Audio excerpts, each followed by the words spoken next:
장 15절에서 21절까지 26절까지 함께 교독하지요.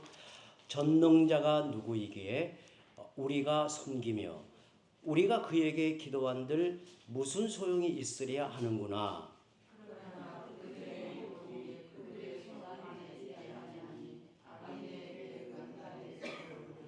악인의 등불이 꺼짐과 재앙이 그들에게 닥침과 하나님의 진노하사 그들을 곤고하게 하심이 몇 번인가. 그들이 바람 앞에 검불같이 폭풍에 날려가는 겨같이 되었도다. 하나님은 그의 죄악을 그의 자손들을 위하여 쌓아두시며 그에게 갚으실 것을 알게 하시기를 원하노라. 자기의 멸망을 자기 눈으로 보게 하며 전능자의 진노를 마시게 할 것이니라. 그의 달수가 다하면 자기 집에 대하여 무슨 관계가 있겠느냐. 그러나 하나님께서는 높은 자들을 심판하시나니 누가 능히 하나님께 지식을 가르치겠느냐. 어떤 사람은 죽도록 기운이 충실하여 안전하며 평안하고 그의 그릇에는 젖이 가득하며 그의 골수는 윤택하고 어떤 사람은 마음에 고통을 품고 죽음으로 행복을 맛보지 못하는도다. 이 둘이 한 가지로 흙 속에 눕고 그들 위에 구더기가 덮이는구나. 아멘. 아멘. 이 땅의 대부분 인간은 질병의 고통을 겪고 살아갑니다. 때로는 팬데믹 전염병으로 인류의 대다수가 고통을 겪기도 하지요. 우리도 몇 년 전에 코로나 바이러스 19로 코로나 바이러스로 큰 고통을 겪은 적이 있습니다. 이후에 그에 대한 분석을 하는 많은 책들이 나오기도 했는데요. 저도 몇 권을 읽어보았습니다. 성경은 이에 대해 뭐라고 하실까? 이 질병의 문제를 어떻게 성경은 가르치고 있는가? 왜 하나님은 때로 두려운 전염병이 온 세상을 휩쓸도록 허락하실까?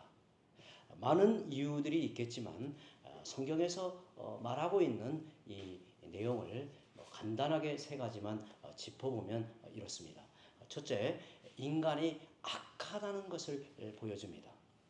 모든 질병의 원인은 근본적으로 따져 들어가 보면 악에서 비롯된 것입니다. 이 문제가 창조의 질서에 대한 도전이든 경제적 이유이든 심지어 정치적 이유이든 어떤 이유든 간에 인간의 죄성이 이 질병을 초래하였고 전 세계는 이 질병으로 두려워 떨게 하기도 합니다. 왜 보이지 않는 죄가 보이는 질병으로 나타났을까? 보이지 않는 죄가 보이는 질병으로 나타났을까? 죄를 깨닫게 하려는 것입니다. 죄는 영적인 문제이므로 그 죄를 좀처럼 인식하지 못해요. 인간이 죄가 치명적임에도 불구하고 그 죄를 깊이 깨닫고 인식하지 못하는데 인간이 자기 몸은 조금만 아파도 두려워 떨어요. 위기를 느껴요. 저도 가만히 보면 그러는 것 같아요. 하나님 앞에서 죄에 대한 심각한 두려움 그리고 죄가 우리 영혼에 입히는 그 해악이 얼마나 크고 두려운가를 다 인식하지 못해요. 그런데 몸이 아프면 그걸 굉장히 크게 느낀단 말이죠. 보이지 않는 죄에 대해서는 근심하지 않아도 보이는 작은 아픔에 대해서는 민감합니다. 그래서 질병을 통해 하나님은 우리가 영적으로 얼마나 연약한 죄인인가를 보여주는 것입니다. 사실 죄는 어떤 질병보다 더 위험해요. 우리가 잘 알죠. 얼마나 그것이 치명적 해를 입히는가 잘 압니다. 유일한 해결책은 회개뿐입니다. 둘째, 질병, 특별히 전 세계를 두렵게 하는 이런 어떤 팬데믹 같은 전염병은 인간이 약하다는 사실을 보여줘요. 인간이 얼마나 약하다는 것을 보여줘요. 인간의 능력과 결과들이 대단한 것처럼 보여도 정말 인간의 그 지혜, 능력, 이런 결과물이 대단한 것처럼 보여도 하루아침에 무너지고 초토화되는 것을 보게 돼요. 그렇게 애써 쌓아올린 번영과 변하지 않을 것 같은 삶의 패턴이 뭐 하루아침에 무너지고 변화해야 되는 것을 보게 돼요. 정말 사람들이 얼마나 그 두려워하는가. 언젠가 그 코로나 시기에 서울에 무슨 볼일이 있어서 이제 갔는데 지하철을 탔는데 전부 다 마스크를 쓴 거예요. 꼭 딱 어느 순간에 제 느낌이 어디 뭐 이상한 나라 같은 느낌, 분위기에 막 딱 그 지하철 안에서 느끼는 그 기분이 그렇더라고요. 정말 하루아침에 우리의 삶의 패턴을 다 바꾸어 놓아요. 물론 우리는 수고하고 노력해야 하지만 하나님의 은총이 아니면 아무것도 아님을 절실하게 깨닫게 만들어요.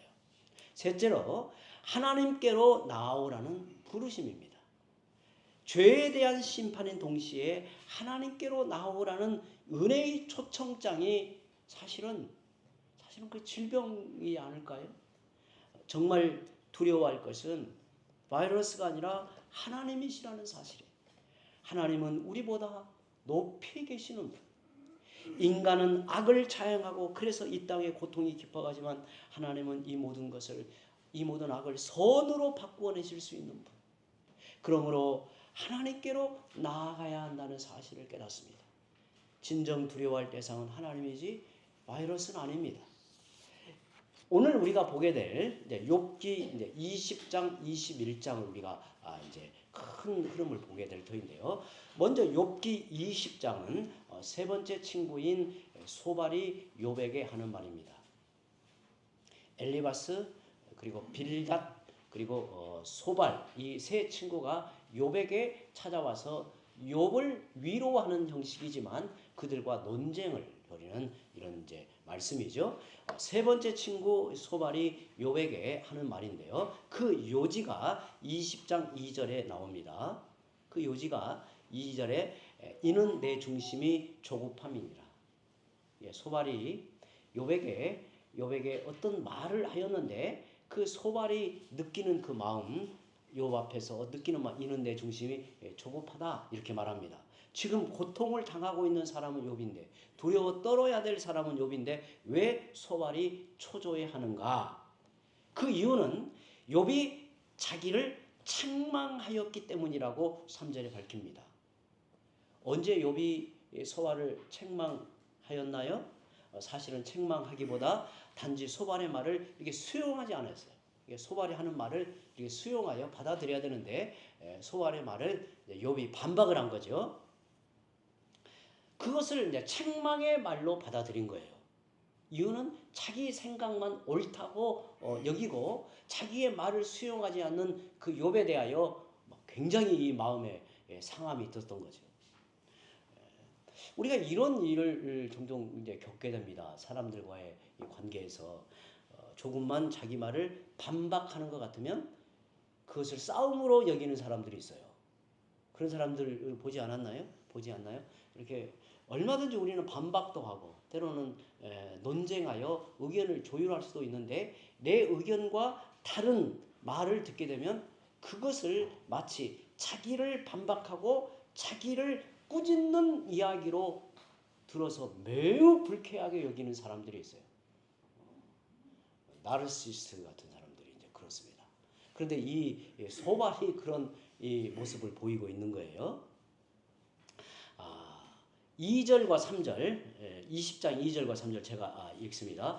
그러므로 내 초조한 마음이 나로 하여금 대답하게 하나니 이는 내 중심이 조급함이니라. 내가 나를 부끄럽게 하는 책망을 들었으므로 나의 슬기로운 마음이 나로 하여금 대답하게 하는구나. 지금 이제 소발이 욥에 대하여 지금 이제 그 욥이 반응을 대하여 이제 소발이 이렇게 하는 거예요. 말하는 거예요. 여기에 보니까 2절과 3절에 보니까 이 나라는 말이 7번이나 반복이 돼요. 내가. 정말 이걸 보면 어떤 자기 중심적인 어떤 생각을 쏟아 놓았던 것을 봅니다. 욥을 위로하러 왔지만 정작 욥에게는 관심이 없어요. 욥을 위로하기 위해서 왔는데 욥과 논쟁을 벌이는 과정에서 욥에 대한 이제 정작 욥에 대한 이 관심이 없어요. 우리도 여러분 논쟁을 할 때 이제 저도 이제 한 살씩 먹어가면서 드는 생각이 뭐냐면 논쟁할 때 사람을 먼저 생각해야 된다는 게 중요해요. 우리가 부부간에도 이렇게 서로 이렇게 말싸움할 수도 있잖아요. 이게 논쟁할 수도 있어요. 그런데 항상 우리는 지혜가 뭐냐면 사람을 먼저 생각해야 됩니다. 아무리 내 생각 또 내 주장이 옳아도요.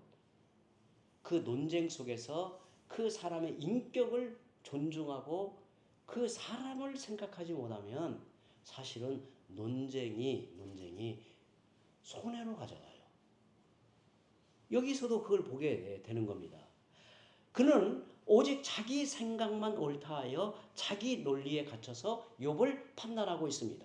어찌 보면 소발이 생각할 때는 내 생각이 분명 옳은데 너는 왜 내 말을 받아들여 엎드려야 되는데 왜 너가 옳다고 따지고 드느냐, 이렇게 이제 이 감정, 인격이 서로 손상을 입는 자리에까지 나가는 거예요. 그런데 자기 말을 수용하지 않는 것에 대해 자기를 반박하는 것이라고 생각하여 화를 내는 것, 그래서 그는 초조해졌다라고 말을 합니다. 이어서 소발은 화가 나니 이제 악담을 쏟아 놓습니다. 그런데 직접적으로는 안 되므로 돌려서 공격하는데 이제 악인의 삶을 이야기해요. 보편적인 악인의 삶을 이제 이야기하면서 너가 그 속에 포함이 된다는 거예요. 그러니까 악인의 불효에 대하여 이야기하면서 욥이 거기에 포함되는 것이라고 이제 이야기를 쏟아놓는 거예요. 원래 악인들에게는 심판이 있다는 것입니다. 악인이 잘 되는 듯이 보이는 까닭은 잠시 동안만 그렇다는 거예요. 악인도 잠시는 성공하고 잠깐은 잘 될 수 있다는 겁니다. 하지만 그들은 배설물처럼 영원히 버려질 것이다. 그 흔적도 없이 사라질 것이다. 지금 소발이 욥에 대하여 악인들이 그렇다라고 하는 거예요. 그러면 잘 나가는 때는 그가 왜 악인인지 모르는 것입니까? 20장 12절 13절 보면요. 그는 비록 악을 달게 여겨 혀 밑에 감추며 아껴서 버리지 아니하고 입천장에 물고 있을지라도, 이 말씀에 의하면 악을 감추고 있기 때문에 몰랐을 뿐이지 그때도 역시 악인이었다고 소발은 말을 합니다. 그러니까 욥기를 읽을 때 욥기가 어려운 것은 뭐냐면 이 말을 누가 어떤 상황에서 하는가를 잘 생각하면서 욥기의 논리를 따라가야 됩니다. 그러니까 소발의 말을 그냥 그 앞뒤 상황을 그냥 딱 이렇게 제하여 읽으면 이 말은 다 옳은 말이에요. 다 옳은 말이잖아요. 그런데 지금 소발이 욥을 공격하기 위해서 이 논리로 말을 이어가는 거예요. 여러분, 소발이 왜 이렇게 말합니까? 이렇게 말하는 이유가 뭐예요? 욥의 과거 행복은 잠시 동안 악인의 형통함이었다는 거예요. 욥이 과거에 그렇게 하나님 앞에 복되고 잘되고 형통하였던 것은 잠시 있었던 악인의 형통함이었을 것이다. 욥이 과거에 화려했다가 지금 비참하게 된 이유는 그가 이만큼 자기의 죄를 은폐하였던 교활한 악인이었기 때문에 드디어 실체가 드러나 망하게 되었다. 이렇게 말하는 거예요. 이는 욥의 과거를 완전히 부정하는 말이었습니다. 그리고 이로써 이제 친구들과의 논쟁의 이제 2라운드가 끝나요. 그러니까 이제 욥기를 우리가 보면요, 세 친구가 돌아가면서 이야기를 하고 욥이 그에 대한 반박을 하고 이제 그게 이제 3번에 걸쳐서 논쟁이 이루어집니다. 그러니까 이제 1라운드 끝나고 2라운드가 이제 끝나는 거예요. 지금 욥은 혼자예요. 혼자. 욥을 앞에 세워놓고 세 친구가 계속 이어서 욥을 설득하기도 하고 욥을 공격하기도 하고 욥을 그야말로 말로 굴복을 시키기 위해서 전통적 지혜, 뭐 일반적 관념 그리고 자기의 어떤 상식, 자기가 아는 어떤 신학의 세계, 하나님을 들어서 이제 이야기를 하는데 욥이 계속해서 수긍을 안 해요. 반박해요. 그리고 이제 그게 이제 두 바퀴가 돈 거예요. 그러니까 지금 각 친구들이 이제 두 번씩 말을 하고 욥이 답변을 한 내용이 이제 여기서 끝나요. 욥은 고난 중에 있습니다. 비참한 지경에 처해 있어요. 어느 날 자기의 모든 것을 잃어요. 재산도 잃고 자식도 잃고 아내는 집을 나가고 온몸은 욕창으로 정말 견딜 수 없는 상태. 육체의 고통만이었나요? 사회적 시선에 죽임을 당한 거죠. 그리고 하나님이 나를 철저히 외면하는 듯이 하는 그 심판 아래 있는 심정이었어요. 이 정도 되면 사람들은 어떻게 될까요? 저는 이 장면을 생각하면 보통 사람들은 이 정도 되면 이제 이게 미치잖아요. 정신이 나가잖아요. 스스로 이제 우리 몸이라는 게 그런다고 하잖아요. 어느 이상의 견딜 수 없는 고통이 넘어서면 고통을 못 느끼게끔 몸이 이제 작용을 한다고 하잖아요. 그래서 사람이 미치는 이유는 그 몸이 견딜 수 없는 고통을 넘어서면 이제 몸이 고통을 못 느끼게 하는 장치래요. 저는 그걸 보니까 참 재밌더라고요. 근데 욥은 그 이상을 가도 이게 이제 정말 정신을 차리고 이 논쟁을 계속 이어가는 거예요. 이 상황에서 친구들이 당연히 이길 것 같죠. 왜냐하면 그 세 친구들의 나이가 욥보다 많아요. 인생의 경륜이 많아요. 그러니까 지금 당연히 친구들이 이길 것 같은데 그렇지 않아요. 이게 계속해서 이 논쟁이 이어져가요. 친구들의 말은 일반적인 통념에 머물러 그 자리를 맴돌고 있게 보여요. 그러니까 친구들의 말빨이 지금 딸리는 거예요. 보면 반면에 욥은 갈수록 고난의 더 깊은 의미를 이야기하고 더 침착해지고 그리고 하나님을 향한 아주 근본의 위대한 신앙을 고백을 해요. 이것이 어떻게 가능했을까요? 이것이 어떻게 가능할까? 교육하게 성숙은 나이에 비례하지 않고 문제를 처리하는 수준에 비례한다는 말이 있습니다. 연륜이 쌓인다고 저절로 지혜가 생기는 것은 아니에요. 나이만 들었지 어리석고 유치한 사람들도 많습니다. 그러나 나이는 어려도 사건을 어떻게 풀어가야 하는가를 잘 판단하고 지혜롭게 극복하는 사람은 이제 성숙해가는 거예요. 욥은 고난의 자기 문제, 정말 하나님 앞에서 자기의 존재가 무너지느냐, 자기의 존재가 사라지고 마느냐, 그러한 절박함에 하나님 앞에 손을 내미는 거예요.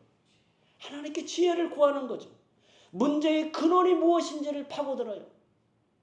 하나님을 찾아가며 하나님을 바라보고 의지하며 그의 영혼의 감각이 예민해져요. 그러므로 하나님이 상황에 따라 깨닫게 하시는 겁니다. 어찌 보면 친구들의 이야기를 통해서 자기를 객관화하기도 하고 그리고 자신이 겪고 있는 이 고난의 문제가 어떤 의미일까를 생각하는, 어찌 보면 하나님만이 아시는 그 깊은 지혜의 세계까지 이르러 갔는지도 모르겠죠.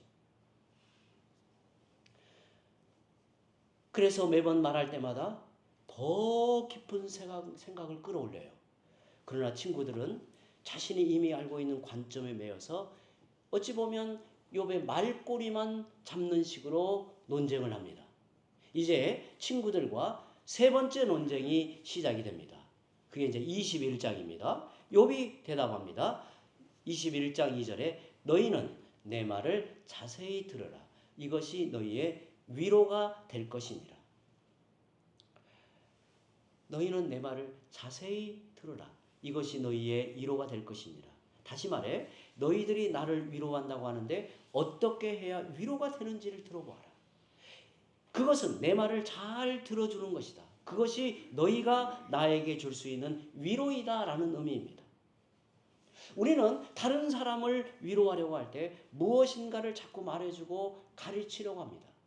내 관점에서 그에게 어떤 생각을 전해주려고 하죠. 그런데 그렇지 않다는 거예요. 잘 들어주는 게 중요하다는 겁니다. 그런데 마음 깊이 공감하여 들어주는 게 쉽지 않아요. 내게 고통스러운 심정을 쏟아놓는데 온 마음을 기울여 듣다 보면 그 고통이 내게 전하여져서 나도 동일함으로 이어가요. 그래서 내 안에 고통이 생기고 내 몸이 반응을 보여요. 아프다는 반응을 보여요. 그래서 잘 듣는 것은 그 짐을 함께 지는 것으로 나아가요. 그래서 말하는 자에게는 위로가 되는 겁니다. 그런데 놀라운 사실은 잘 듣다 보면 듣는 사람에게도 동일한 위로가 전해지는 거예요. 그 속에서 성령의 역사가 함께하기 때문입니다. 잘 들어주는 것이 무엇보다 중요해요. 그 다음 3절에서 욥은 나를 용납하여 말하게 하라. 내가 말한 후에 너희가 조롱할지니라고 말합니다. 듣고 나서 나에게 나중에 조롱을 해도 좋으니 먼저 잘 들어보고 그리고 끊지 말고 끝까지 들어보라는 것입니다. 4절에 나의 원망이 사람을 향하여 하는 것이냐, 내 마음이 어찌 조급하지 아니하겠느냐.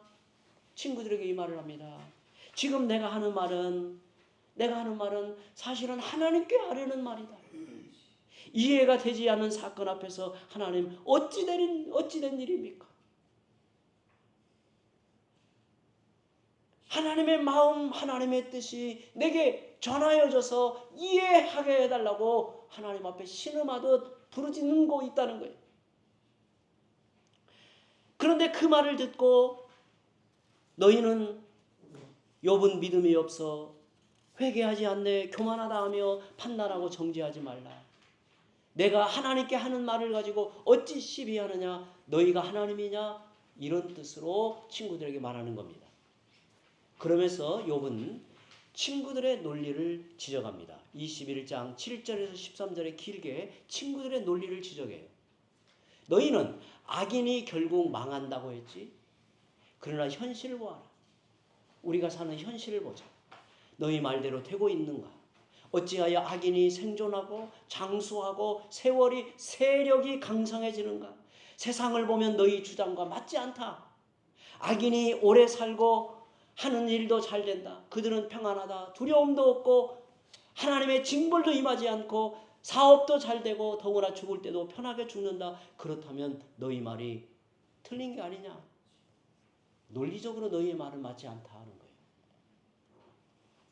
우리가 생각할 때요, 사실 가만히 생각해 보면 하나님의 말씀에 가르치는 그 본래의 진실한 의미를 벗어나서 그냥 나의 상식과 내 어떤 일반 관념에 매여서 하나님의 뜻을 생각하는 경향이 우리에게도 있어요. 생각해 보면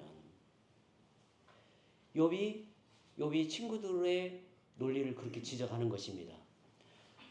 14절 15절 제가 봅니다. 그러할지라도 그들은 하나님께 말하기를 우리를 떠나소서 우리가 주의 도리 알기를 바라지 아니하나이다. 전능자가 누구이기에 우리가 섬기며 우리가 그에게 기도한들 무슨 소용이 있으랴 하는구나. 이 말씀에서 욥은 현실이 그렇기 때문에 악인들은 하나님이 어디 있느냐? 하나님을 어찌 믿는가? 전능한 신이 있다고? 내가 왜 보이지 않는 하나님을 섬기겠느냐? 그럴 거 필요 없다라고 말한다는 거예요. 이런 현실 속에서 악인들은 그렇게 반응한다는 거예요. 그러니까 악인들의 전형적인 실체는 이렇다는 거예요. 너희가 나를 악인이라고 말하는데 사실 이 세상에서 악인의 실체는 이렇다라고 말하고 있는 거예요. 그렇다면 욥은 무슨 말을 하려는 것입니까? 하나님을 믿어도 소용없다는 말을 하는 겁니까? 의롭게 살 필요가 없다는 의미입니까? 그렇지 않습니다. 16절은 매우 중요한 구절이에요. 16절 한번 보세요. 16절에 그러나 그들의 행복이 그들의 손안에 있지 아니하니 그랬어요. 여기에 그들은 악인을 말하는 겁니다. 그들의 행복이 그들의 손안에 있지 아니하니. 겉으로 보기는 악인이 행복해 보여도 사실은 그렇지 않다는 것입니다. 악인에게는 눈에 보이는 행복, 세상이 주는 행복이 없다는 말이 아니에요.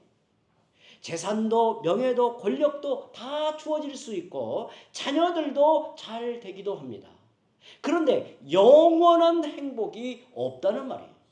이 세상에 많은 것들을 가지고 있지만 진정한 행복은 그들에게 없다고 말합니다.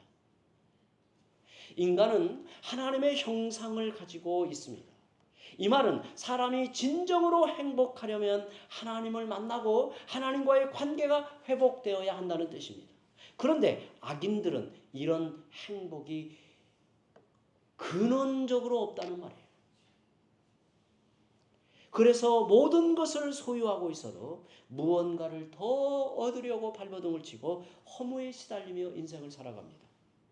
이어지는 그 다음 말씀을 보세요. 21장 16절. 악인의 계획은 나에게서 멀구나. 사실 이것이 바로 욥이 하고 싶은 말이었어요. 결론적으로 욥이 하고 싶은 말.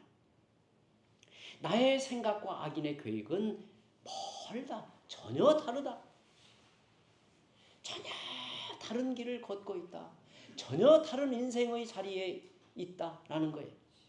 이전 개역 성경에는 이 말이 악인의 계획은 나와 판이하니라고 번역을 했습니다. 욥은 악인의 생각이 자신과는 전혀 다르다고 말합니다. 신자들은 믿지 않은 자와 무엇이 다를까요?